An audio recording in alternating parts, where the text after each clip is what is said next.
Hi, I'm Christopher, and in today's episode, I'm looking at the last moments of 6 people who were killed by animals. From a man who ignored park rules and ended up in the middle of an elephant herd, to another who walked into a lion enclosure for something he thought would take seconds. First, we start with an Instagram influencer who crossed a barrier for the perfect shot and came face to face with a crocodile.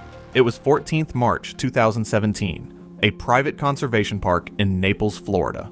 It was a Tuesday morning with low attendance and most of the park quiet. Aria Bloom was 24 and worked 4 shifts a week at a 3-star bar where the tips were unreliable and the hours were long. She saved for a full year.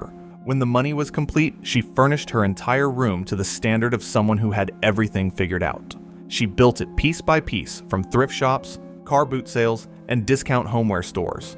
A section of wall painted the exact shade she had lifted from a lifestyle account, a ring light on a stand, a ceramic bowl she never used, a fake plant that read as real on a phone screen.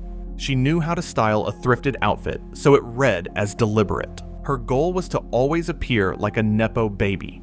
It worked. Slowly at first, and then steadily, it grew to 6,000 followers. Her engagement was strong. Smaller brands had started sending inquiries, but 6,000 had not moved in 4 months. She knew why. The room was not enough anymore. She needed somewhere that communicated access, somewhere her followers would look at and understand she was wealthy.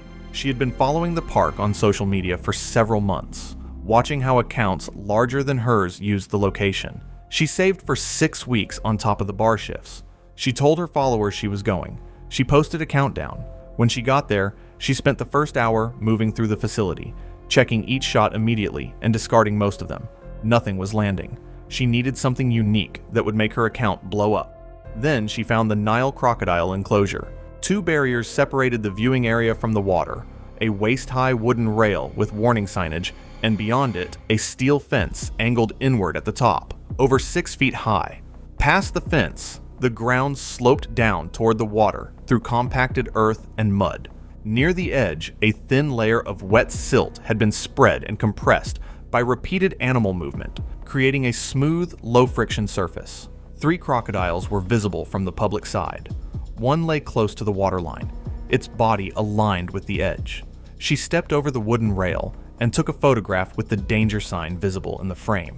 Then she started climbing the steel fence using the lower support bar. The angle made the footing unstable, and she paused mid-climb to adjust.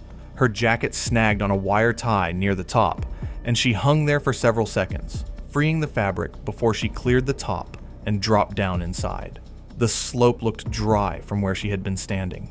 It was not. She moved down toward the water and stopped twice to reframe the shot. She reached the waterline and crouched, extended the selfie stick, and focused on the screen.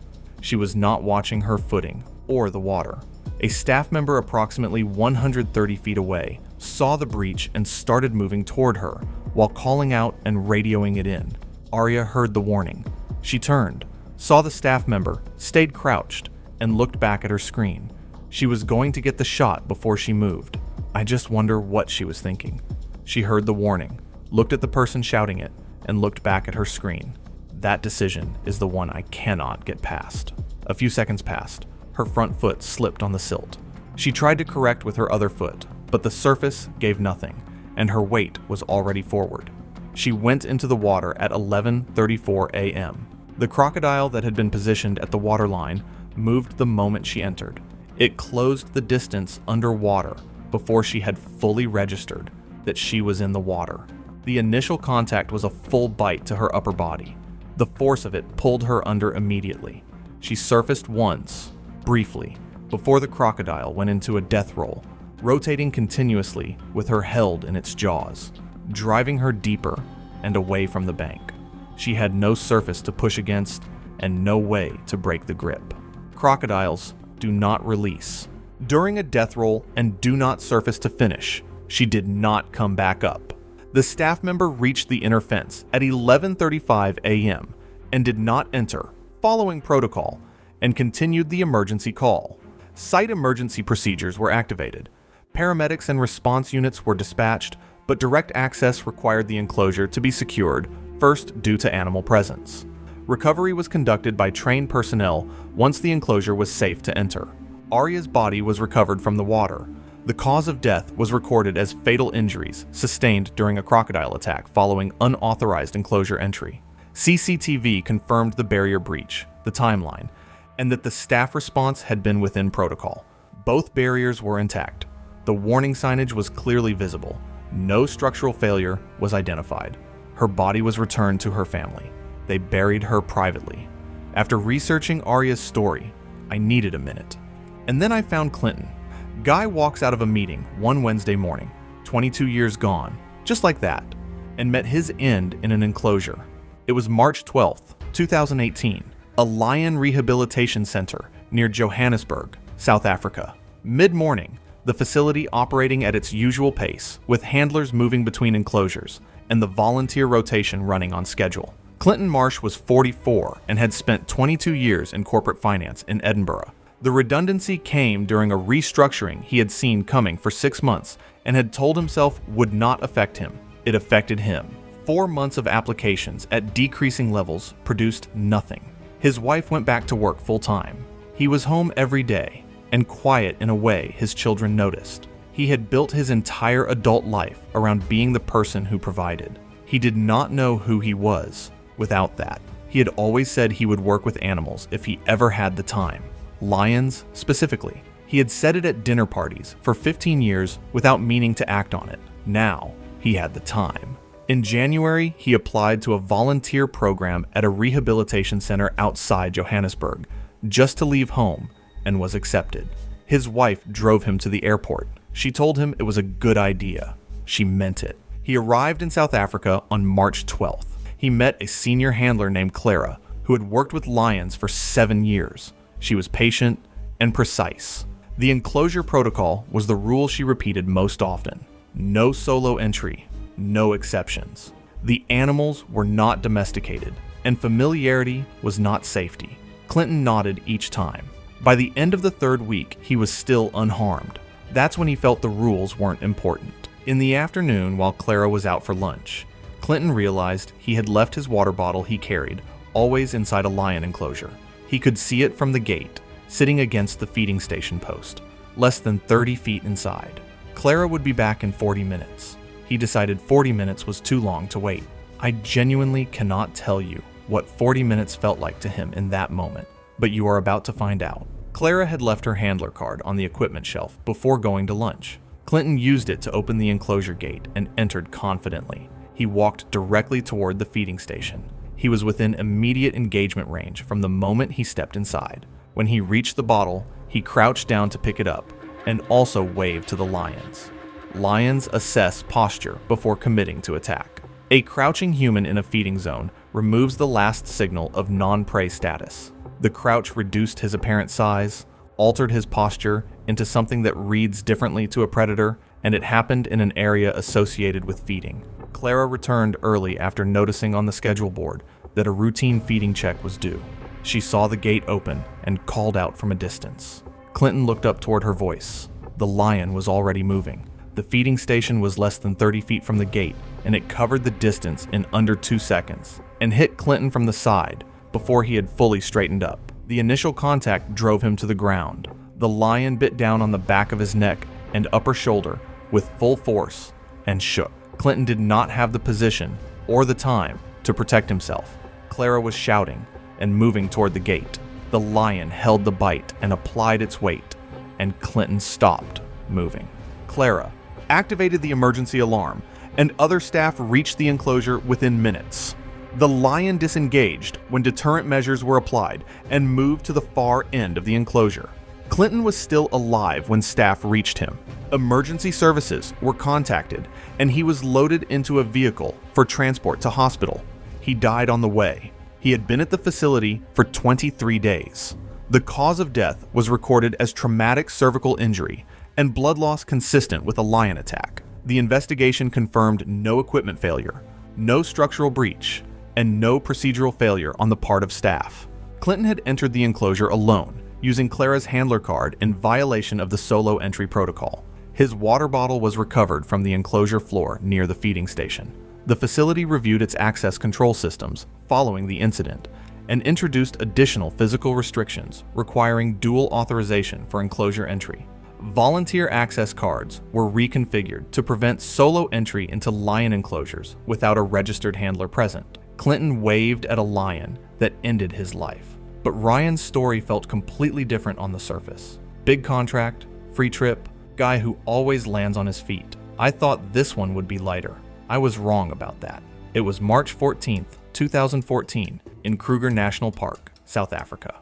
The park was running its usual afternoon cycle, rangers on patrol, visitors moving along the designated routes, and the bush doing what the bush does in the early heat of the day, sitting quiet and giving nothing away about what was using it. Ryan Tate was not the kind of person anyone at his company expected to land a contract. Not because he was incompetent, he was sharp, personable, and good in a room, but because he operated with a looseness that made senior management uncomfortable. He was late to meetings, casual with deadlines, and had a documented history of improvising where the protocol said to follow the procedure. His line manager had written the phrase, "does not always follow established guidelines" in 2 consecutive performance reviews. Ryan had read both reviews and had not changed his behavior in any meaningful way. The contract was worth £2.4 million over 3 years and had been pursued by the firm for 18 months. Ryan had been added to the pitch team as a supporting presenter. Somewhere in the final meeting, he had gone off script in a way that nobody in the room had anticipated, and the client had responded to it immediately and signed within the week. His colleagues described it afterward as miraculous. The firm gave him an all-expenses-paid trip anywhere of his choice. Ryan chose the Kruger National Park self-drive safari in South Africa without significant deliberation. He had wanted to go since he was a teenager and had never found a reason compelling enough to book it. A free trip was compelling enough. He arrived on a Tuesday and collected his rental vehicle, a standard 4x4 with a park map, a vehicle guide, and a laminated rules sheet tucked into the sun visor. The rules sheet covered the primary regulations of self-drive safari. Rule 4 stated that engines must not be switched off on bush tracks, and that vehicles must not remain stationary for extended periods on animal movement corridors, due to the unpredictable nature of wildlife using those routes. Rule 7 stated that engines must not be turned off outside designated rest camps and picnic sites.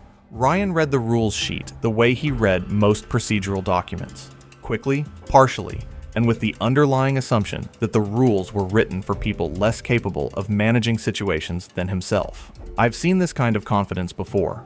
It works right up until it doesn't. The first 2 days were straightforward. He followed the main routes, stayed in the vehicle, and covered significant ground. On the 3rd day, he turned onto a narrow secondary track in the central section of the park that the map marked as suitable for self-drive, but not recommended for inexperienced drivers. He was not inexperienced. He was also, by midday, hungry. The track ran along a ridge with an open view across a dry riverbed below. The ground on both sides showed signs of repeated heavy use, churned earth and scattered dung, but the view was genuinely one of the better ones he had encountered in 3 days. He pulled over at a point where the track widened fractionally. He turned off the engine because he wanted the silence. The rules said not to, but the visibility was good and nothing was coming. He finished the sandwich. He started the apple. He was not counting the time. The view was holding his attention, and the silence was better than he expected. He had been there significantly longer than he realized when the first elephant appeared, around the curve about 650 feet ahead. At their pace, 650 feet was not the distance it had looked from a moving vehicle. Then the second, then the third, fourth, and fifth, moving in a tight family group with a large matriarch at the front, and 2 juveniles positioned in the middle of the group in the way that elephant families move when they are traveling with purpose along a familiar route. Ryan started the engine immediately. He put the vehicle into reverse. He reversed without checking the track behind him. The edges were soft, and the vegetation on both sides limited what he could see in the mirror. He had gone approximately 40 feet when the left rear wheel dropped off the track edge into a shallow erosion gully. The vehicle tilted sharply to the left. He braked hard, felt the rear drop further, tried to correct by steering into it, and misgeared under the stress. The engine cut out. He restarted it once, and the wheel spun without purchase. He tried to steer forward off the gully edge, and the angle worsened. the vehicle was not going to move without assistance. The matriarch had not slowed. A family group of elephants moving along a corridor does not negotiate around obstacles. The matriarch assesses and responds. A stationary vehicle tilted off a track in a narrow corridor is not something that prompts her to find an alternative route. She had used this track for years. The vehicle had not been there before. Ryan attempted to restart the engine twice more. The tilt angle and the wheel position made recovery without assistance impossible. He had no radio. His phone had no signal on that section of the track. The park's emergency contact number was on the laminated rules sheet in the sun visor.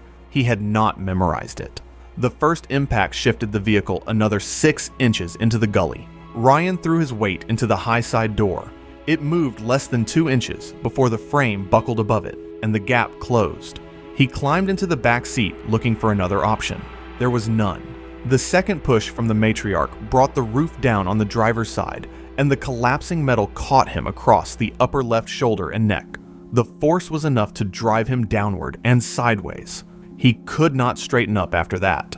His left arm was no longer responding the way it should. He got himself into the rear footwell, the smallest and lowest position available. The third impact compressed the A-pillars and folded the windscreen inward in one piece. Something caught him across the back this time, a section of the rear roof panel coming down, and he stopped trying to move. His breathing had changed. He was conscious, but his body had run out of options before he had. The matriarch continued working at the vehicle.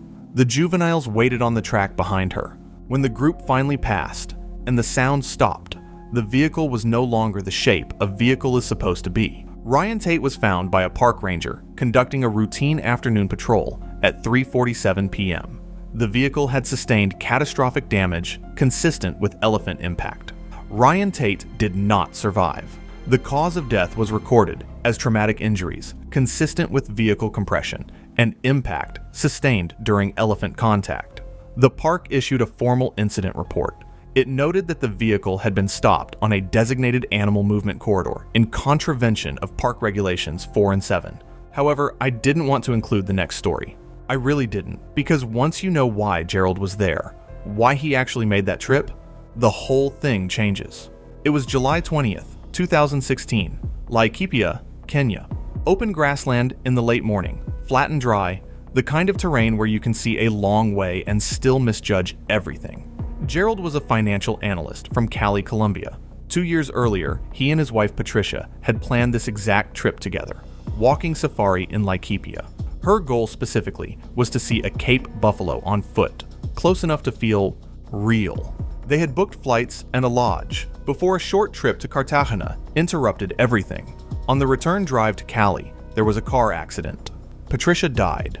Gerald handled the arrangements, the paperwork, the notifications, and then settled into a quiet, functional routine that did not look like grief from the outside, but was. A few weeks later, he decided to go to Kenya alone because everything was non-refundable, and they spent a lot. The plan was to photograph a Cape buffalo, print the image, and place it at Patricia's burial site. The burial was scheduled in about 3 weeks. On the third day, the walking group set out across open grassland. There were 8 guests, a lead guide named Joseph with around 9 years of experience, and an armed ranger at the rear. Gerald was positioned toward the back of the group. A herd was visible moving across the grass. Joseph halted the group and identified a lone bull that had separated from the herd. He told the group to hold their position and observe only. Lone bulls, he explained, were unpredictable. Some guests acknowledged quietly. Gerald looked at the bull, then at his phone, and thought about the frame and the burial timeline and Patricia's list. Joseph turned briefly to answer a question from another guest. Gerald moved forward. His movement was steady and unhurried. He had been on multiple safaris before and had moved closer to animals than guides recommended without anything going wrong. That history was the only evidence he needed. He closed roughly half the distance to the bull before Joseph noticed. Joseph called his name in a low, urgent tone. Gerald raised one hand without turning and kept walking. He wanted to get close enough to capture eye detail in the image. Let's be honest here. Does he actually think he knows more than his guide? A nearby guest grabbed the arm of the person next to them. The ranger began moving forward. The bull had already been tracking Gerald and watching his steps. Daga boys, older solitary males separated from the herd, are among the most dangerous animals on the continent. The decision to charge had already been made before anything visible happened. The bull charged without warning.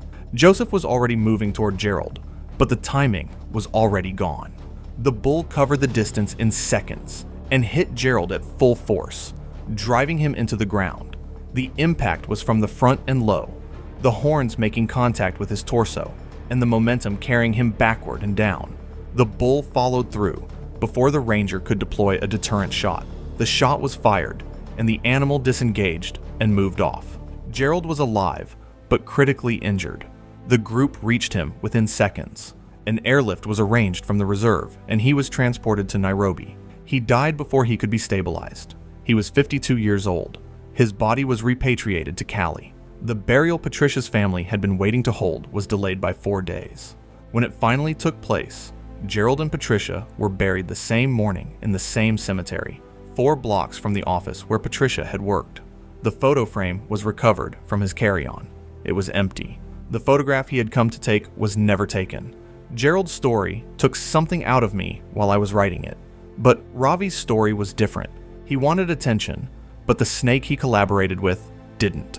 It was June 18th, 2017, just outside Jaipur, in a roadside clearing that locals used for small performances and passing trade. The kind of spot where people stop for a few minutes and move on without remembering why they stopped. Ravi was 26 and had never trained under anyone formally. Everything he knew came from watching other performers, copying hand movements, and repeating what seemed to work. He started with small, non-venomous snakes. The crowds were small at first, a few curious people, some loose coins, the occasional phone camera. But he learned quickly what drew attention and what did not. He learned how to move slowly, how to pause at the right moment, how to make it look dangerous without actually being in danger. Attention became the point, and attention required escalation.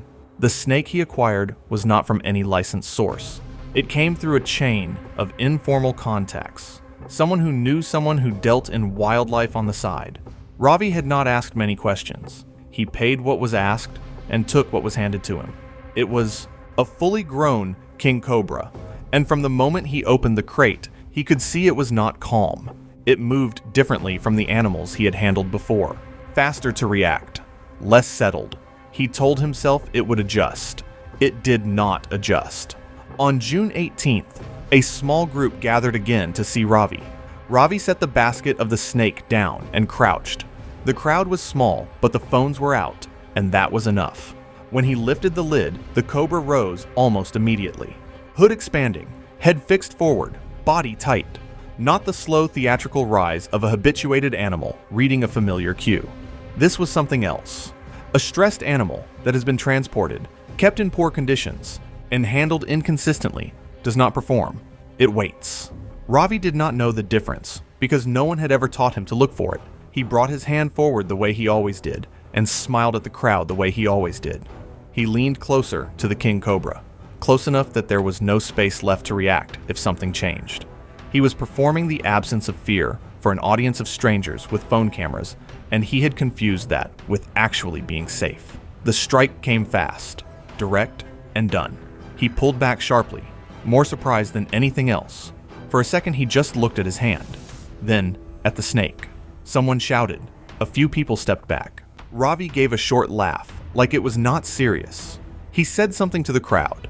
He was still performing. He had just been bitten by a king cobra, and he was still performing for the cameras. I don't know whether to call that brave or something else entirely. Within minutes, his balance started to go. His breathing changed. He sat down without meaning to, just dropped, his body making the decision before he did. Now, people moved, but without direction. Voices, suggestions, confusion. No one had anti-venom. Someone ran to get a vehicle. Ravi tried to stay upright, but his body was not responding properly anymore. His movements slowed and then became uneven. The cobra was pushed back into the basket. Time passed. The venom from a king cobra acts on the nervous system, and the window for effective treatment is not generous. By the time they started moving him, the situation had already gone too far. Ravi died before reaching hospital. The cause of death was respiratory failure following neurotoxic envenomation from a king cobra bite. The snake was recovered and sent to a licensed wildlife facility. You might think after Ravi that I'd run out of ways to be surprised by how a single moment changes everything. Then I found Ethan, guy from Chengdu, raised carefully but made the wrong decision. It was 21st August 2014 on a backcountry trail near Wrangell St. Elias National Park, Alaska. The morning was still, the forest quiet, and at the trailhead at eye level, a warning sign read clearly, "Recent bear activity in the area. Do not leave marked trails. Do not approach wildlife." Ethan grew up in Chengdu in a home where caution was discipline, where his parents believed most problems came from small, preventable decisions. Think first, act second, and it had worked for most of his life. But adulthood felt different than he expected. Everything had become routine. When he planned the trip, he told himself this would be reckless a little bit. Hours passed without incident, and the quiet slowly changed his perception of risk. The warning did not disappear from his memory, but it lost weight with every mile that went by without anything happening, until he saw the cub.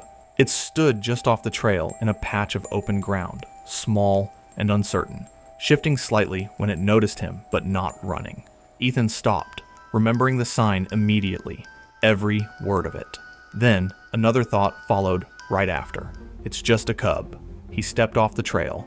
He stepped off the trail for a cub in Wrangell St. Elias. After reading the sign, I need a minute with that, because if you have been there, you will understand better. Brown bear cubs are never alone. A cub in open ground means the mother is close, often already aware, and distance is not safety, but space not yet closed. A grizzly can cover ground at roughly 35 miles per hour, and the brush that looks passable from a trail does little to slow that approach. The first few steps felt harmless. The cub moved sideways and made a low sound. Ethan slowed, but did not stop, crouching slightly and extending his hand, not fully, reaching, just testing the distance. That was when he heard the huff. Close, already within a few strides. The sow came through the brush fast and heavy. Her approach had been quiet enough that he had not registered it until there was no distance left. She hit him before he could stand upright, the impact knocking him off his feet as she bit into his upper back and shoulder with immediate force, then repositioned and bit again into the back of his neck and head. The entire attack lasted less than half a minute before she disengaged, returned toward the cub, and disappeared into the trees. Ethan did not get up. Another hiker on the trail heard the sounds and called for emergency services. Emergency services arrived and transported him to hospital, but he did not survive. He was pronounced dead on arrival. The cause of death was recorded as traumatic injuries to the head and cervical region consistent with a large bear attack. The investigation confirmed the warning had been current and clearly posted. Ethan had signed the trailhead register after seeing it. He had left the marked trail and approached a bear cub at close range. No action was taken against the animal.